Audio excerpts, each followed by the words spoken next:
G'day you mob and welcome to Aussie English. I am your host Pete and my objective here is to teach you guys the English spoken down under. So whether you want to sound like a fair dinkum Aussie or you just want to understand what the flippin' hell we're on about when we're having a yarn, you've come to the right place. So sit back, grab a cuppa and enjoy Aussie English.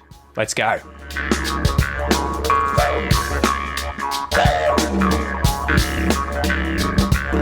Alrighty guys, how's it going? Welcome to this episode of Aussie English, the number one place for anyone and everyone wanting to learn Australian English. Guys, I hope you are having a ripper of a week. I hope you're having an amazing week. And I hope you've survived the weather down here in Victoria. If you're down here, we had a swelterer of a day, a hot day, a scorcher of a day yesterday. At least when this is being recorded. So yesterday was Tuesday, today is Wednesday, and yesterday it got up to like 38 degrees Celsius. It was insane. But fortunately, it started raining in the evening, and it's been raining today, and I think we're down to like 18, 19 degrees today. So got to love those cold changes when they come through and they give you a bit of respite, bit of time to relax, right? You can take it easy. Anyway, welcome to this episode, guys. Don't forget, before we get into it, if you would like to get access to all the transcripts for all of the podcast episodes, except for the Pete's 2 cents episodes, those don't come with transcripts, but there are over 1,150 episodes at least that have transcripts. If you want access to those so you can read and listen at the same time, print them out, take notes, use the premium podcast player on the website to read and listen simultaneously, then head over to aussieenglish.com.au/podcast. and sign up for the premium podcast membership. Now, guys, let's get into the question. Today's question comes from Daniel. And Daniel asks, can you give me some examples of how you would use the verb to pop in Australian English? To pop. So I guess that's literally, pop, to make a light explosive sound. So popcorn can pop in a microwave. If you turn the microwave on, you chuck the popcorn in. Usually it's about, 90 seconds, 2 minutes, and it pops. The bubbles pop when they touch the ground, right? My son at the moment is always playing with this, what would you say? He's blowing bubbles, right? That's a little toy that has like detergent and liquid in it, and you put it in, you dip it, and then you blow through the hole in the little thing that you hold. I don't even know what you would call that. And you create bubbles, but they pop when they hit the ground. But we can often use this verb in Australian English in particular. I don't know if Americans or British people would do it, but we definitely use it all the time in Australian English to mean to go somewhere for a short period of time, often without notice. So it's kind of like to suddenly go somewhere for a short period of time. So you may hear people say, oh, I'll pop over later, or I'll pop by and I'll say hello.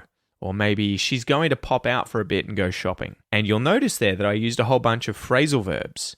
So we'll often use, when we're using pop to mean go somewhere for a short time, we'll use a phrasal verb. So we'll combine it with a preposition like over, or by, or in, or out. So I'll pop over to your house. I'll pop by later on. I'll pop in. I'll pop out. So yeah, pop. It's a great little verb to use. Just don't forget to make phrasal verbs using it when talking about going somewhere for a short period of time. So hopefully that answers your question, Daniel. So now it's time for the joke, guys. Slap the bird and let's get into it.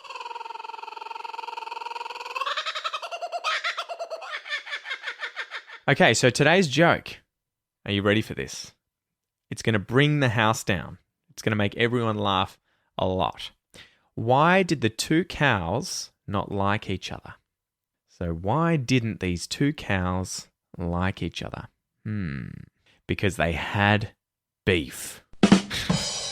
Does that make sense? They had beef. Oh.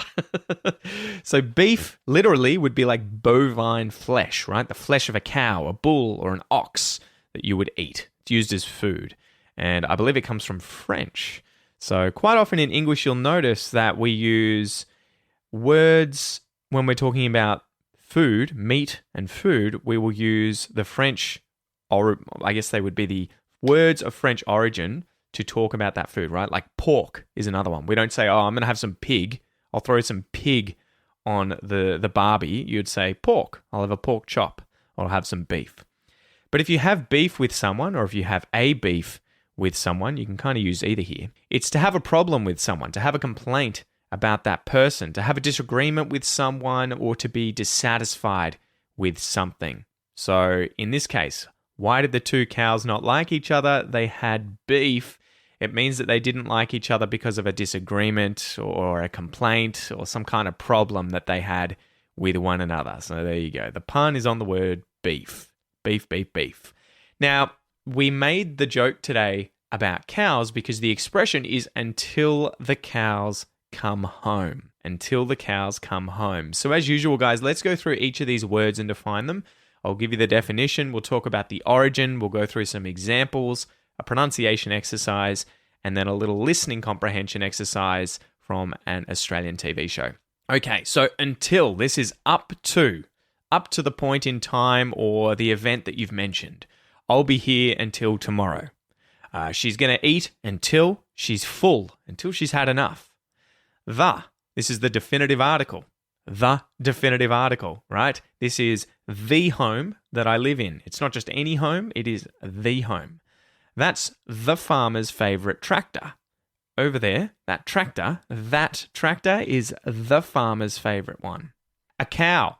I'm sure you guys know what a cow is. This is a fully grown female animal of a domesticated breed of ox.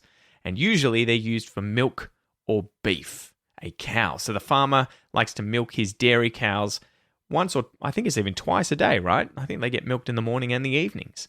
I love going out to farms and seeing cows in the fields. To come. To come is to move or travel towards or into a place thought of as near or familiar to the speaker. So you come towards me and I'll go towards you. Or we're going to come to his house for the party. And the last word, home. A home. This is the place where you live, right? Permanently, usually, especially as a member of a family or a household. So at the moment, I am at home. I'm in my home. I'm recording this episode in my home. So the definition of the expression until the cows come home, it's a strange one. You wouldn't work this out just from reading until the cows come home, right? But it means for a very long period of time. So if you say that someone can do something until the cows come home, but it will have no effect, you are emphasizing that it will have no effect even if they do it for a very long time. So if you do something until the cows come home, it's like you can try and do this as much as you want, but it's not going to achieve anything. It's going to have no effect. It's not going to be helpful. It's not going to be useful. Try it. Do it until the cows come home, mate. But, it's useless. So I looked up the origin and I found on grammarist.com the following. The idiom, until the cows come home, has been in use since at least the 16th century and may have originated in the Scottish Highlands, where cows were allowed to graze for months at a time before they would meander home in the fall. So obviously they were allowed to graze, to eat grass out in the mountains, out in the Highlands in Scotland, and they could do it until they came home, right? So they could do it for a very long time, and eventually they would meander home in the fall. I guess fall, so this is written by an American, that would be autumn in Australian and British English. Autumn, not fall. Let's go through some examples of how I would use this expression. So my kids are toddlers at the moment, right? Noah is 3.5, Joanna is almost 2, and they're starting to whine and cry more and more and more every time that they want something, but their parents, myself and Kel, don't allow them to have it straight away. So we might say, go shopping, and my son will see a toy that he wants, and if we say, look, mate, you can't get it right now, maybe wait until your birthday, maybe wait until Christmas, and then we'll get you this present, this toy. He'll start whining, he'll start crying, he'll start complaining, he'll kick up a fuss, he'll start potentially throwing a full-blown tantrum in the store, having a meltdown. We try to remain steadfast, though. We try not to give in to his tantrums and just allow him to have whatever he wants, whenever he wants. We try and avoid that. So we might say, look, Noah, you can have a tantrum all you want. You can do it until the cows come home, but you're not going to get the toy today. You can cry until the cows come home. You can scream, you can kick, you can smack the floor, you can yell out until the cows come home, but it's not going to change anything. It's going to have no effect. You're not getting the toy today. Example number 2, maybe you're at high school and you've got a crush on a certain student at school, another boy, another girl, someone in your class. Unfortunately for you, they've got a crush on someone else in class and they're not interested in you that way. They see you as more of a friend. They're not sort of romantically interested in you. So you can flirt with them until the cows come home, but nothing will ever happen. They're not interested in you that way. They don't have feelings for you. They don't have a crush on you. They've got a crush on someone else. So you can pursue them until the cows come home, but it's a waste of your time. They're not going to change their mind. And example number 3, a great example is steroid use by bodybuilders or fighters or athletes or actors. Many of them use steroids. I'd hate to break it to you, but they do in order to get into shape quickly, to get larger than they naturally could, to be bigger than they could ever, naturally get, stronger. And if you're a young kid who wants to get fit and large like your favorite stars or famous athletes and everything, maybe, movie actors like in the Marvel movies, you might start going to the gym to pump some iron, right? To work out. You want to get swole. You want to get big. But unfortunately for you, you can work out until the cows come home, but you'll never be as big as your heroes unless you start taking the special sauce, right? Unless you get on steroids, you're never going to get as big as them. So you can work out all you want. You can do it as much as you like. You can do it until the cows come home. But unless you do exactly what they're doing, wink, wink, you're not going to get the same results. So hopefully now you understand the expression until the cows come home. This is to do something for a very long period of time, right? But it's going to have no effect. So you can do that thing all you like, but nothing's going to change. So as usual, let's go through a little pronunciation exercise, guys. This is where I'm going to read out different words and phrases using the expression until the cows come home. And your job is to repeat them out loud after me and work on your Australian English pronunciation. And, if you prefer, you've got British English or American English as your goal, just use the words and phrases as I say them in order to repeat them out loud in your accent of choice. Okay, so you ready to go? Let's do it.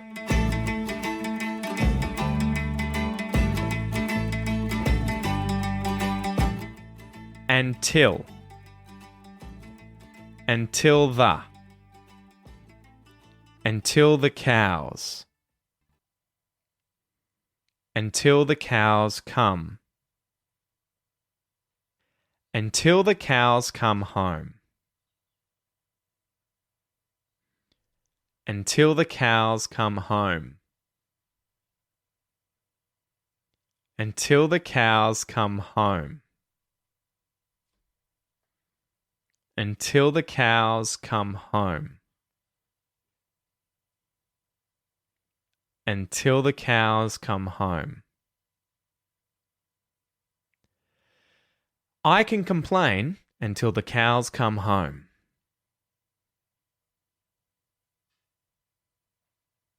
You can complain until the cows come home.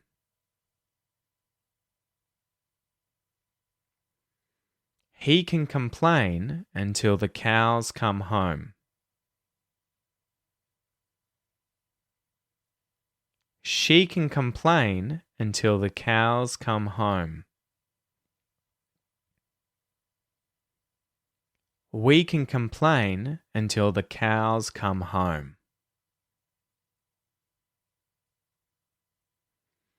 They can complain until the cows come home. It can complain until the cows come home. Good job, guys. Good job. So, all right, let's talk a little bit about what's going on in the phrase, I can complain until the cows come home. So, what do you hear happen with the word can? If I say it on its own, you'll hear the vowel sound a, right? Can. But when it's in a sentence like this, it actually gets reduced and you'll hear instead, the vowel sound schwa, the schwa vowel sound. So instead you're going to hear, I can complain until the cows come home. I can complain until the cows come home. I can complain. And you'll also hear the same thing happen, the same reduction happen with the first syllable of the word complain. So you'll hear complain. I can complain, and it's like this can come. I can complain until the cows come home. And the same sort of pattern as well happens with the word until. Until. So you'll hear the sound or sound being reduced to until. And you can even just hear it as a syllabic N sound. This is where we're not even opening our mouths really. We're just going right? So you may open your mouth, but you're going straight to an N sound instead of saying the vowel. So you'll just say until. Complain until. In fact, there I would actually say it by releasing the N because there's an N at the end of the word complain. So it would sound weird if you just said complain until. You have to sort of release it here and say complain until. But if it was at the front of a phrase, like until the cows come home, you may just hear until the cows come home. So that's a cool aspect of Australian English that you may notice from time to time. Anyway, let's get into the last section here. Today, I am going to play you a clip from an Aussie TV show called The Secrets She Keeps. The excerpt is the following. 2 women from 2 different walks of life find that they have explosive secrets in common and fight to conceal the truth as their worlds are set to collide. Set to collide, huh? So it seems like a pretty interesting TV show. I must admit, I haven't watched it yet, but I did watch the trailer, and I think it's going to go on the watch list with me and my wife. I think we're going to have to watch this one together. Anyway, the rules of the game. I'm going to play a clip for you twice, and your goal is to listen and write down what you hear being said, okay? So get a pen and paper and try and write down what you hear being said. And remember, if you want to check the answer, you can download today's free worksheet on the website, and the answer will be at the very bottom of the worksheet. But if you're a premium podcast member, the answer will also be inside the transcript, okay? So here we go. You ready to go? Here's the first playthrough. I've decided it's time to let you in on a secret. We didn't plan to have another child. This is our oops baby. All right, how'd you go? Did you get all of it? Time for the second playthrough. I've decided it's time to let you in on a secret. We didn't plan to have another child. This is our oops baby. All right, good job, guys. That's it from me today. Thank you so much for joining me. I am Pete. This is Aussie English. I hope you have an amazing week, and I will see you next time. Tooroo.